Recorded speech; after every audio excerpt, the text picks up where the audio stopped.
Yeah, I think Deshaun is as healthy as he's been, right? Since, I mean, he came back probably that first year, and he hadn't played football in so many years because of injury and because of the lawsuits and everything like that. But I think he's finally healthy. Like, he took another year off from that Achilles and is moving and healthy. And I'm not talking to him on a daily basis or anything, but just from the videos and from his confidence, I think he's the most confident he's been in a few years as well, which is huge. And then, Shedeur, I think, has put in the work. He walked away from the game, and the first thing he did was talk about the guy who might replace the man who replaced him.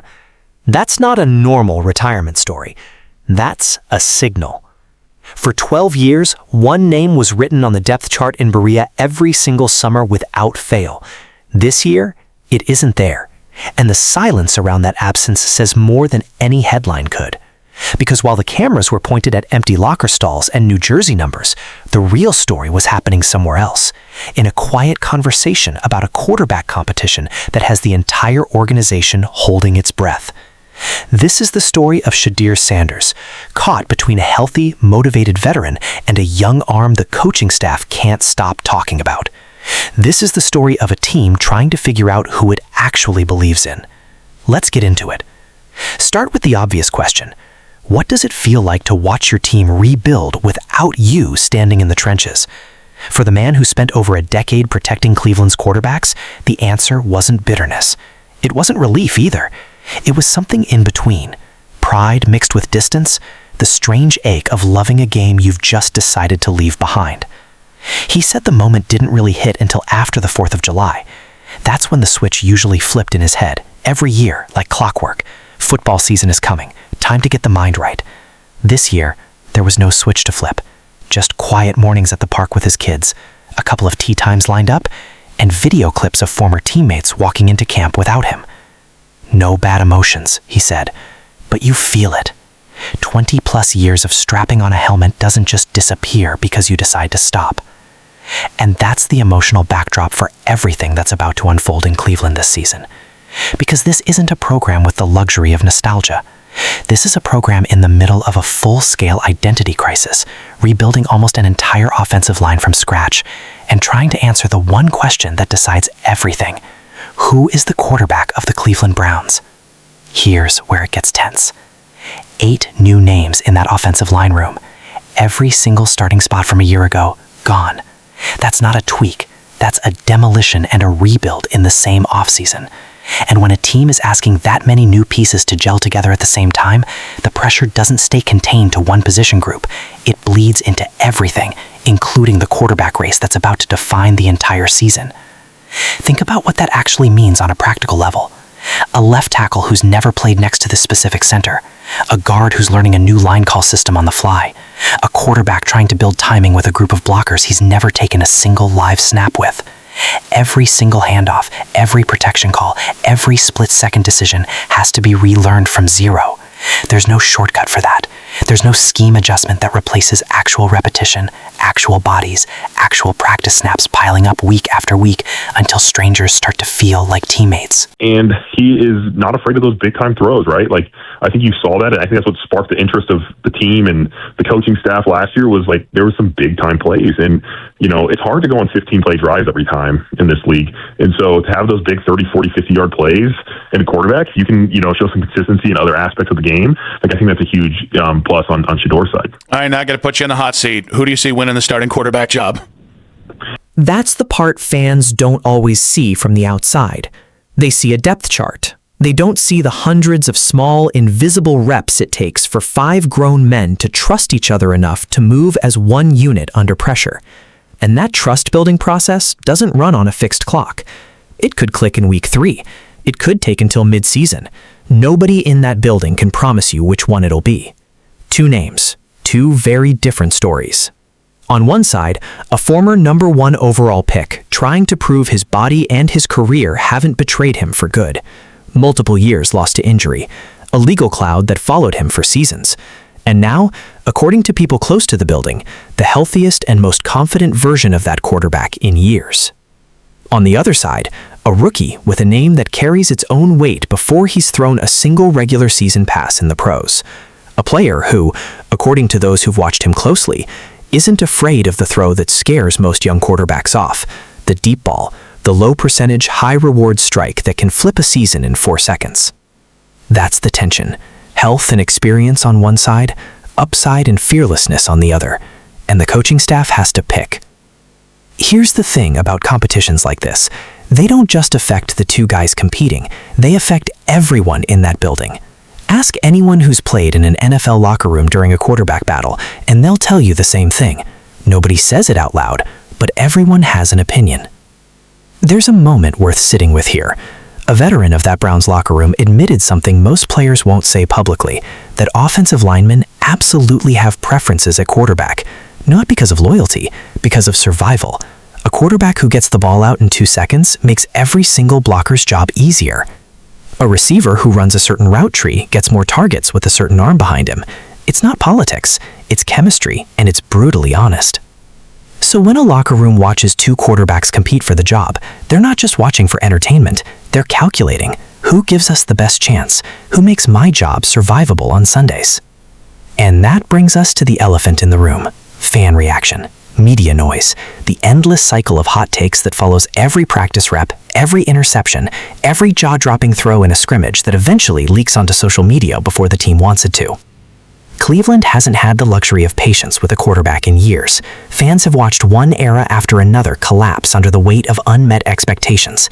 So when a rookie with a famous last name starts putting together highlight throws in practice, the noise doesn't stay quiet, it explodes. Every rep becomes a referendum.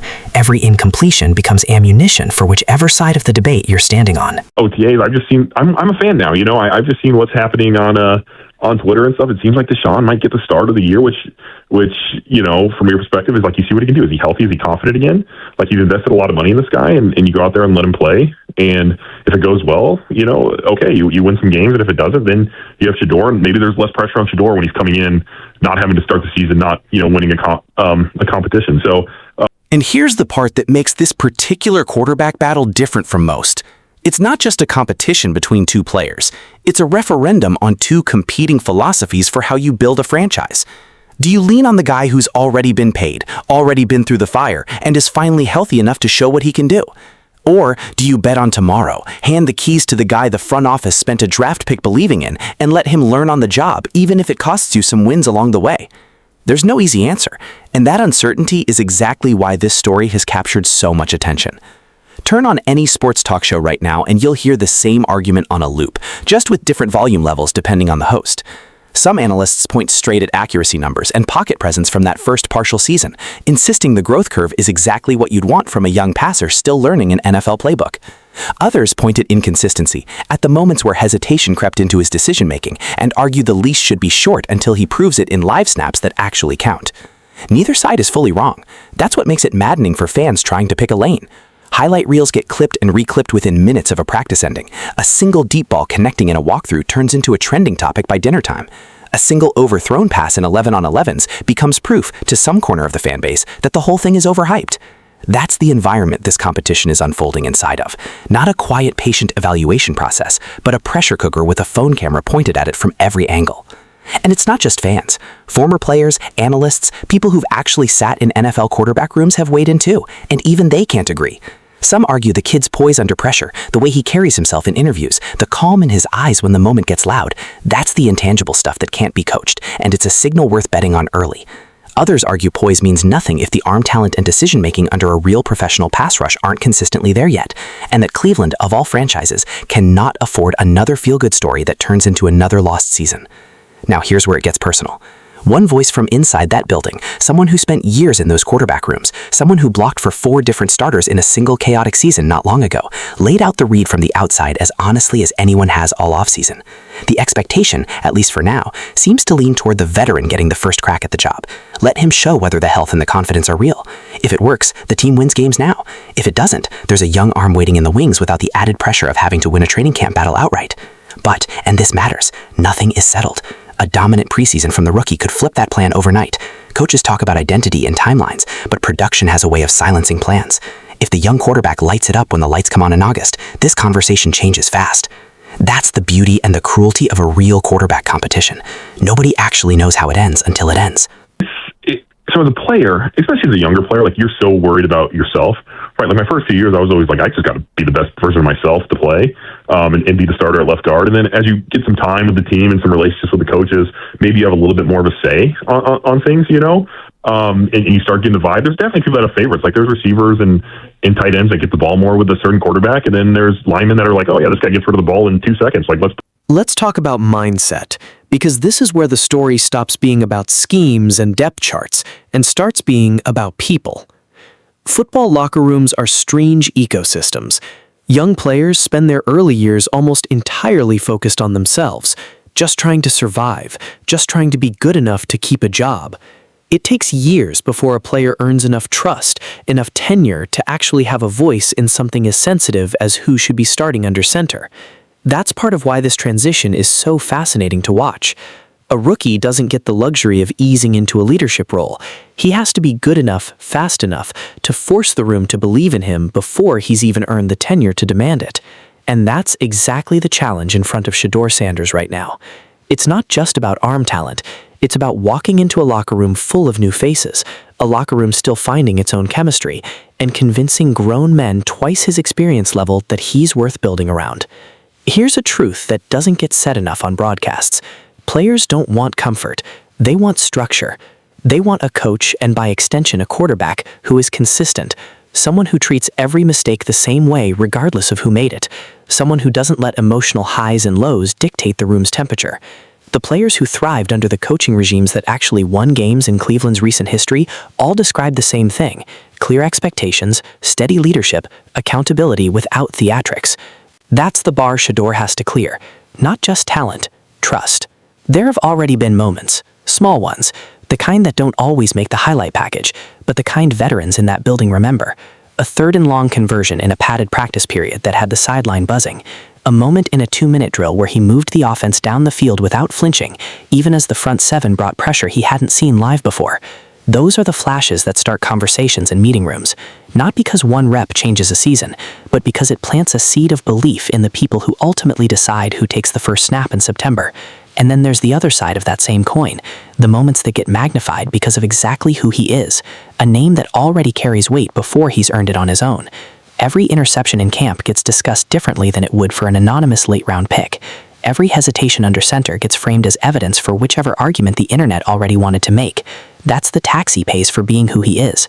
Extra scrutiny, extra noise, extra pressure to be great immediately, in a league that usually gives young quarterbacks years, not weeks, to figure it out. If there's a real turning point coming in this story, it's not going to happen in a walkthrough or a padded practice. It's going to happen in front of actual fans, under actual lights, in a preseason game that means nothing on paper and everything in reality. That's when the noise stops mattering and the tape starts talking.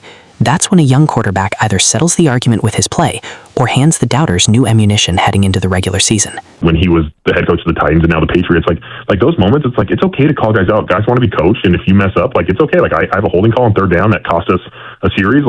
It's okay to let the team know that. And so I think those people that have expectations, that coach guys kind of the same, right? We know there's a difference between the starting quarterback and the 53rd man on the team, but if you can coach those guys and make it appear that it's the same and have those standards, I think that's what guys want. And from all accounts, Monken has... Everyone in that building knows it. The coaches know it. The front office knows it. And somewhere, quietly, so does the rookie himself. Now for the part of the story that nobody wants to say directly, but everybody in that building is thinking. This roster went through an offseason that felt to plenty of outside observers less like a push for right now and more like a foundation for later. A cornerstone piece traded away. An overhauled offensive line still learning each other's names. All the ingredients of a franchise that's building patience into its plan. But that's not how it feels from the inside. Ask any player who lived through the darkest stretch of recent Browns football, the winless season that felt impossible before it happened, and they'll tell you the locker room never saw it coming, because the locker room never allows itself to think that way. Players show up every single day believing the work in the building is enough to compete. It's not delusion. It's the only mindset that lets you survive a 17-game season without losing your mind. So while outside voices frame this year as a bridge to 2027, inside that locker room, every single snap still means something. Every practice rep is still a chance to prove the doubters wrong. That's the tension driving this entire story forward. The gap between how the football world is talking about this Brown season and how the players inside it refuse to talk about it. One side sees a rebuilding year, the other side refuses to accept that label until the record forces them to.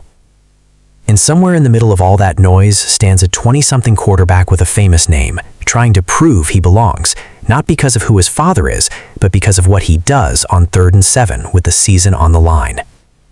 If this story has you leaning forward right now, wondering how this competition actually plays out when the lights come on, that's the whole point.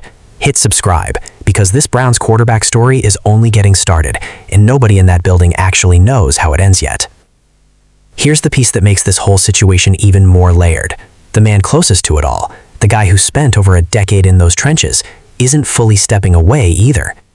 He's already talked about staying connected, doing content around training camp, being present without inserting himself into a coaching staff that's still finding its own footing. He's not walking into the quarterback room and declaring who should start. He's watching, like the rest of us, waiting to see how this plays out. That restraint says something. Even the people who know this locker room better than almost anyone alive are choosing patience over prediction. If the insiders don't know yet, maybe that's exactly why this story is worth watching so closely.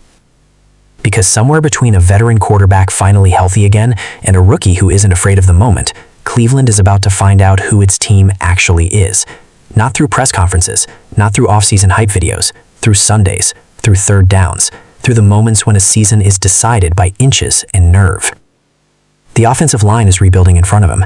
The locker room is still finding its identity. And somewhere in the middle of that storm stands a young quarterback who has to earn every ounce of trust the hard way, snap by snap, throw by throw, week by week. Think about what's actually riding on the next few weeks. If the veteran wins the job and the health holds, this offense has a chance to look like something Cleveland hasn't had in years. A quarterback who's seen it all, throwing to skill players who are finally healthy, behind a line that's still gelling but talented on paper. That version of the season could buy the front office real patience with the long-term plan, could turn a rebuilding year into something that actually competes. But if the veteran struggles, or the injuries creep back in the way they have before, the leash won't stay long. And that's when the conversation shifts fast, not gradually, not over a bye week, but in the space of a single bad outing. That's when a rookie who's been quietly developing behind the scenes suddenly gets thrust into the exact kind of pressure nobody wanted for him this early, sink or swim, with an entire fan base watching every throw like it's already been decided. That's the reality of playing quarterback in Cleveland. There is no quiet development path. There is no version of this story where the pressure eases off because the record says rebuilding year. Every single week either builds belief or tears it down, and there's very little room in between. This is bigger than a training camp battle. This is a franchise deciding in real time whether it believes in right now or whether it's quietly building toward later. And whichever quarterback walks out of camp with the job isn't just winning a competition. He's inheriting a locker room's faith. And in a city that has waited this long for stability at the position, that faith is the hardest thing of all to earn back. The story isn't over. It's just getting started, and how it ends might define this franchise for years to come.